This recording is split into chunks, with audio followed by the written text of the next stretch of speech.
70।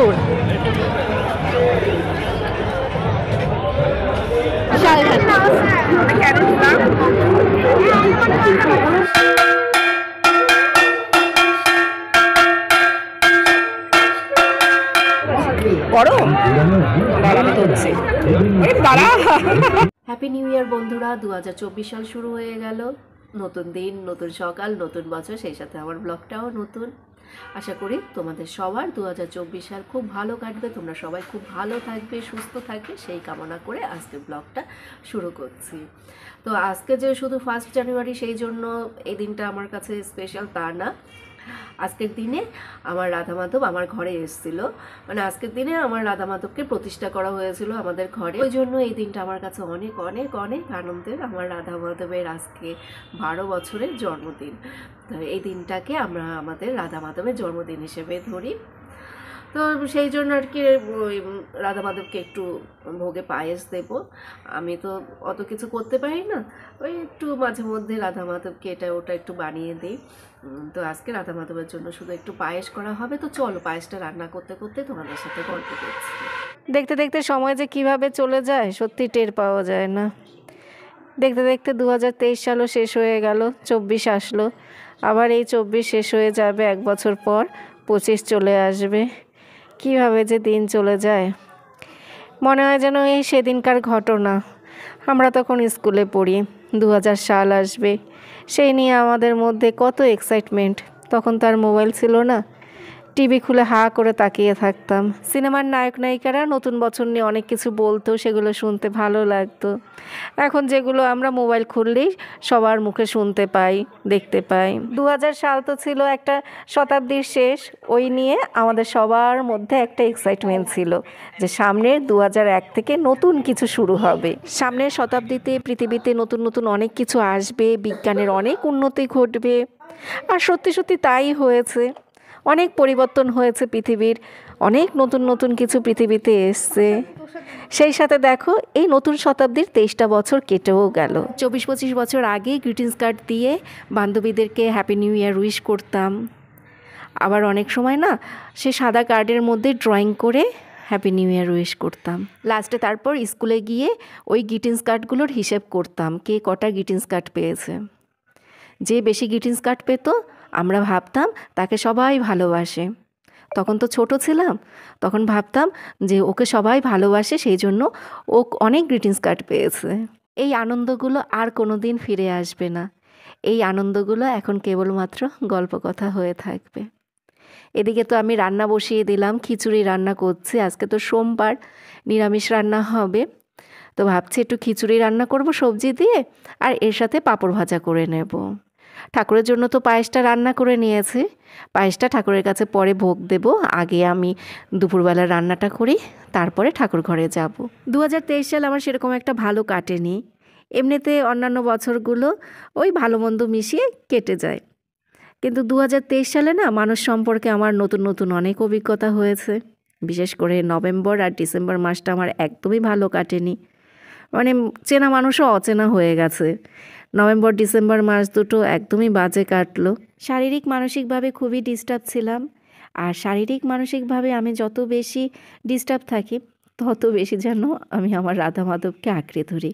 আমার মনে হয় রাধা মাধবকে আঁকড়ে ধরলেই আমার জীবনের সব সমস্যার সমাধান মিটে যাবে, এতটাই বিশ্বাস করি ঠাকুরকে। দুপুরবেলা রাধা মাধবকে পায়েসটা নিবেদন করলাম। সকালবেলা লাড্ডু দিয়ে রাধা মাধবের পুজো করেছিলাম। সকালবেলা পুজো দেওয়ার পরে আমি ব্লগটা শুরু করেছিলাম। এখানে দেখো রয়েছে খিচুড়ি, পাঁপড় ভাজা, পায়েস আর লাড্ডু। পায়েস লাড্ডু তো এই ঠাকুরের কাছে ভোগ দিয়েছিলাম, লাড্ডু সকালবেলা দিয়েছিলাম আর পায়েসটা দুপুরবেলা দিয়েছিলাম। আমরা এখন 3 জন এই বারান্দার রোদে বসে পিকনিক করছি। আমাদের খাবারটা এই উপরের বারান্দাতেই নিয়ে এসেছি। আমি আর কৃপা এক থালায় খাচ্ছি, অর্জুন আরেকটা থালাতে খাচ্ছে। গুড ইভিনিং বন্ধুরা, এখন 5:30 বাজে। তো এই দেখো সেজে গুজে রেডি হয়ে এখন বের হচ্ছি, বাণীপুরের মেলায় যাচ্ছি। চলো মেলায় গিয়ে কথা বলবো, এখন কথা বললে না দেরি হয়ে যাবে। আমি কৃপা অর্জুন আমরা 3 জন বের হচ্ছি। আমি এখন যে মেলাতে যাচ্ছি এই মেলাটা জানো তো পশ্চিমবঙ্গের মধ্যে দ্বিতীয় বৃহত্তম লোক উৎসব। বোলপুরে যে লোকোৎসবটা হয় পৌষ মাসে, সেটা মনে হয় প্রথম বৃহত্তম লোকোৎসব, আর দ্বিতীয় বৃহত্তম লোকোৎসব হলো হাবড়ার বাণীপুর মেলা। আমাদের এই হাবড়ার বাণীপুর মেলার খুব নাম ডাক আছে, সবার মুখে শুধু এখন এই বাণীপুর মেলার গল্প শুনবে। দুর্গাপুজোর সময় যেমন সবার মুখে দুর্গাপুজোর কথা থাকে, আর এই বাণীপুর মেলার সময় হাবড়াবাসীদের মুখে শুধু তোমরা এই বাণীপুর মেলার গল্প শুনতে পাবে। পুতুলগুলো কত করে? বড়গুলো বড় 50, আর ওইগুলো ম্যাটগুলো কত? বড়টা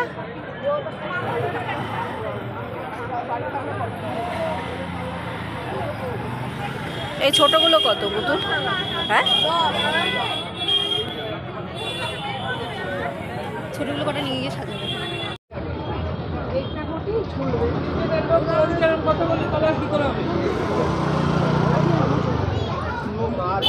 ব্যাটগুলো কত করে দেবে? হ্যাঁ, 260 টাকা। এই ছেলেটা জানো তো মুর্শিদাবাদ থেকে এসছে, ওদের সাথে একটু গল্প করছিলাম। আমার না ওদের জীবন কাহিনী শুনতে খুব ভালো লাগে। জিনিসপত্রের বার্গেনিং করছিলাম, উল্টোপাল্টা দাম চাইছিল, তো একটু বার্গেনিং তো করতেই হয়। ওর কাছ থেকে কয়েকটা জিনিস নিয়েছি। আমি এই সমস্ত লোকদের কাছ থেকেই জিনিস কেনাকাটা করি, যারা এরকম হাতের কাজ জানে, জুটের জিনিস বানায়, তারপরে বেতের জিনিস, মাটির জিনিস বানায়, তাদের কাছ থেকেই আমি বেশিরভাগ সময় কেনাকাটা করে থাকি। তো ভাবলাম একটুখানি জিলেপি কিনি, জিলেপি কিনে খাই আর মেলায় ঘুরি, ওই জন্য একটু জিলেপি কিনলাম আর গজাও কিনলাম। চলো, ওই যে তোমার সেই ফুলের দোকান, সোজা যাও ফুলের দোকান, এখান দিয়ে আগেরবার কিনেছিলাম তোমার জন্য ফুল।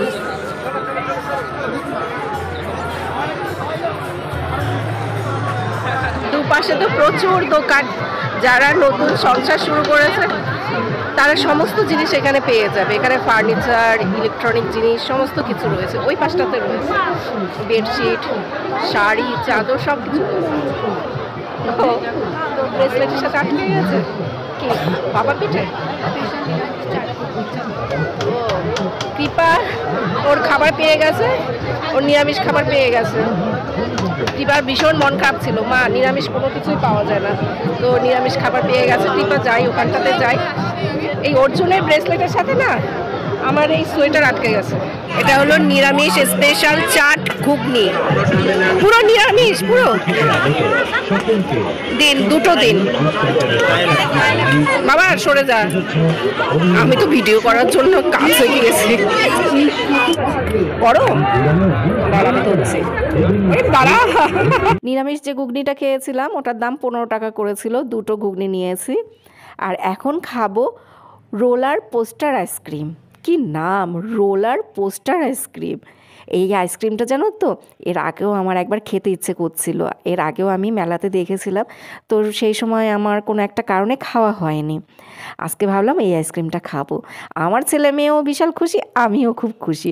আমরা 3 জন মিলে এখন খাচ্ছি রোলার পোস্টার আইসক্রিম। আইসক্রিমটা খেতে কিন্তু বেশ ভালো ছিল, আমাদের 3 জনেরই বেশ ভালো লেগেছে, কিন্তু ঠান্ডার দিন তো ওই জন্য একটু অল্প পরিমাণেই খেলাম, আবার ঠান্ডা লেগে যাবে সেজন্য। কৃপা আবার খুঁজে বের করলো পাঁশকুড়ার চপ। এই চপটা নাকি নিরামিষের চপ। ওদেরকে আবার আমি জিজ্ঞেস করলাম, ওরা বলল যে হ্যাঁ সম্পূর্ণ নিরামিষের চপ, এক রকমেরই চপ বিক্রি করে, আলুর চপ। তো আমরা দুটো আলুর চপ নিলাম, 15 টাকা করে দাম ছিল।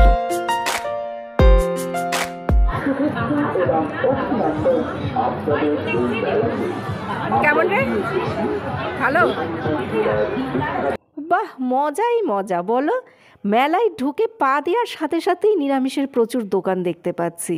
কি ব্যাপার বুঝতে পারছি না, মেলায় তো এত নিরামিষের দোকান থাকে না। আমরা তো অবাক হয়ে গেলাম। আমি আর কৃপা সেটাই বলছিলাম, কি ব্যাপার বলতো, মেলার মধ্যে এত নিরামিষের দোকান কেন? তো এখানে আমরা মথুরার কেক দেখতে পেলাম, তো একটা কেক নিলাম, সরি একটা নিইনি, মনে হয় 2টো কেক নিয়েছিলাম। এত খাওয়া দাওয়া করেছি, পেট বিশাল ভরে গেল।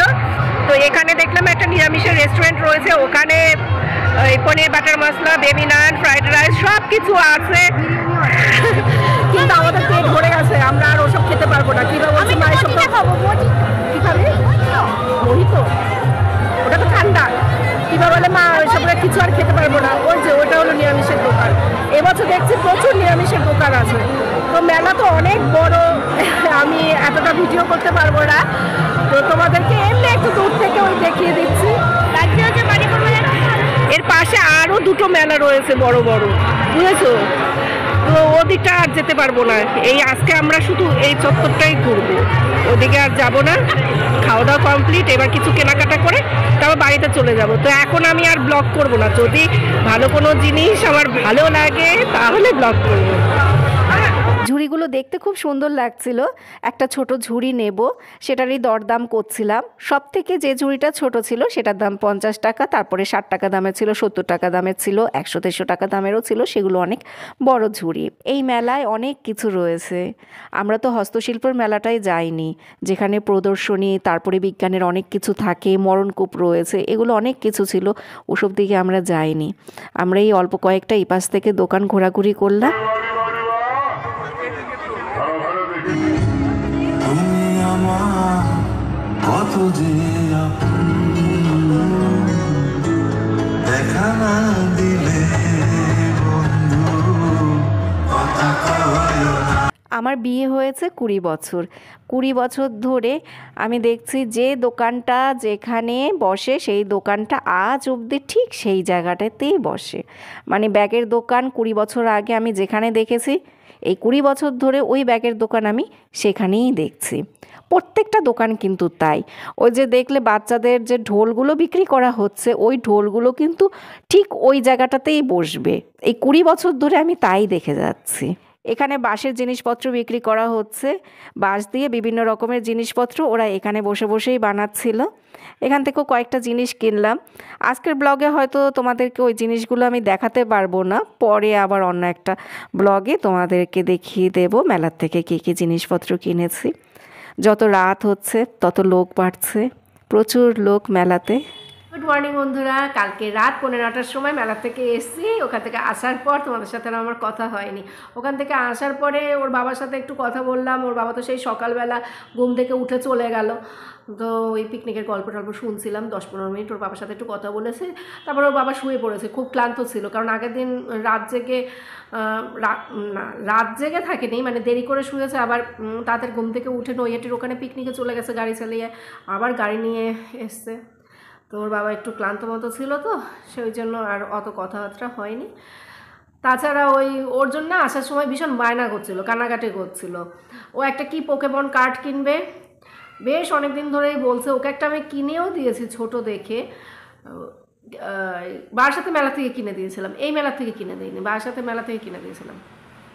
তো ও বলছিল বড় কার্ড কিনবে, যেটা বড় অনেকগুলো কার্ড থাকে সেটা কিনে দিতে হবে। আমি ওটা কিনে দিইনি, প্রথমে বলেছিলাম কিনে দেবো, তো পরে ওকে ভুলিয়ে ভালিয়ে আমি আর কি নিয়ে আসার চেষ্টা করেছি। তো এখন তো বড় হয়ে গেছে, এখন কি আর অত সহজে ভোলানো যায়? বলে তাহলে তুমি আমাকে মিথ্যে কথা বললে কেন, তুমি কেন মিথ্যে প্রমিস করলে? তুমিই তো মিথ্যে কথা বলেছো, আর তুমি সবাইকে বলো যে তুমি মিথ্যে কথা বলো না, মিথ্যে কথা বলো না, এইসব বলে আমার সাথে সেই কি ঝগড়াঝাঁটি। মানে ছেলে মেয়েকে নিয়ে মেলায় গেলে না এইরকমই হয়। মেয়ে অত বিরক্ত করে না, মেয়ে সেরকম কিছু বলে না, তাও একটু একটু মনে মনে আর কি অখুশি হয়েছে। ওকে আমি কিছু কিনে দিইনি। ও বলছিল ব্যাগ কিনবে, তা আমি ওকে কিনে দিইনি। আমি বললাম যে তোর কতগুলো ব্যাগ, 3-4টে ব্যাগ আলমারির মধ্যে, তুই এখন তো কোথাও যাবিও না, তো ব্যাগটা কিনতে হবে না, এই আমি বলেছিলাম। তো সেই জন্য কৃপা আবার গাল ফুলিয়েছিল। কৃপা তো আর অর্জুনের মতো কান্নাকাটি করে না, একটু গাল ফুলিয়েছিল। আর অর্জুন তো কান্নাকাটি, আমার সাথে ঝগড়াঝাটি, ওকে ওই পোকেমন কার্ড কিনেই দিতে হবে। সব বাচ্চাগুলোর ওই একই অবস্থা। মেলায় যতগুলো বাচ্চা গেল, প্রায় বাচ্চাদেরই দেখলাম সেই শুধু মা বাবার সাথে বায়না করছে, এটাই উঠবো, ওটাই উঠবো, এটাই উঠতে দাও, এটা খাবো, ওটা কিনবো, এই হয়। ওই অর্জুনের বন্ধুর মাদের সাথে কথা বললাম, বলে কি একদম ঠিক বলেছো, আমার ছেলেও এরকম করে জ্বালাচ্ছে, শুধু এটা দাও কিনে, ওটা দাও কিনে। তো যাই হোক, সেই জন্য আমার মাথা গরম ছিল, ওই জন্য আর ব্লগ করে নিই রাতের বেলার দিকে। অর্জুনকে পোকেমন কার্ড একটা কিনে দেবো, ও খুব কান্নাকাটি করেছে, বলে মা জন্মদিনে আমি কত টাকা পাই, সেই টাকাগুলো তুমি কি করো, সেই টাকা দিয়েও তো আমাকে কিনে দিতে পারো, এইসব আমাকে বলছিল। তো একটা কার্ড কিনে দেবো ওকে পরে। সাথে সাথে আমি ইচ্ছে করেই কিনে দিইনি, যেহেতু ওরকম কান্নাকাটি করছে, বায়না ধরছে। এবার সবসময় যদি সমস্ত বায়না সাথে সাথে মেটানো হয় তাহলে তো আরও বেশি খারাপ হয়ে যাবে। ওই জন্য পরে একসময় ওকে কিনে দেবো। যাই হোক, এখন আমি মথুরার কেক খাবো, ব্রেকফাস্ট করব। ব্রেকফাস্টটা নিয়ে বসলাম। কালকে ওই দুটো জিলেপি ছিল, তো সেই জিলেপিটা খাবো আর মথুরার কেকটা খাই। মথুরার কেকটা না রাতের বেলা আর খাইনি, কালকে রাতে বাড়িতে এসে আর কিছু খাওয়া হয়নি। এই যে মথুরার কেক, খেয়ে দেখি কেমন। হ্যাঁ,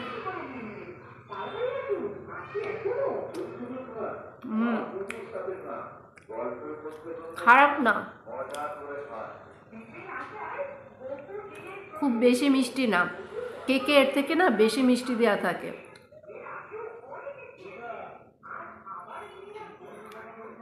আর নরমও আছে। আমি ভাবছিলাম এটা মনে হয় শক্ত হয়ে যাবে। বনরুটি যেরকম হয় না খেতে, গোল গোল বনরুটি ওই টাইপেরই, তো এটা একটু খেতে মিষ্টি মিষ্টি লাগে। এই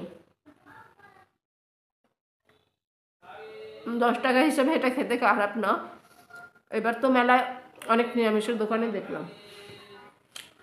জিলেপি কেউ খাবে না, জিলেপিটা এখন আমাকেই খেতে হবে। পাউরুটি দিয়ে জিলেপি দিয়ে খেয়ে নেব। এই পাউরুটি দিয়ে জিলেপি খাওয়া আমি একদম পছন্দ করি না। কেউ যদি আমার সামনে এই খাবারটা খেয়েও থাকে তাও যেন আমার গা গোলায়। হ্যাঁ, তা কী করবো, ফেলে দেবো? ওই জন্য খেয়ে নিচ্ছি পাউরুটির সাথে জিলেপি দিয়ে। ফ্রিজের মধ্যে পাউরুটি ছিল, ওই পাউরুটি দিয়ে এখন ওই জিলেপি দুটো খেয়ে নেব। আমার বর তো খেতে পছন্দ করে, কিন্তু সুগার বলে আমি খাবো না। কেন, তুমি জিলেপি নিয়ে এসছো, কালকে রাতে একটা খেয়েছিল শুধু। আর কৃপা ভালোবাসে না খেতে।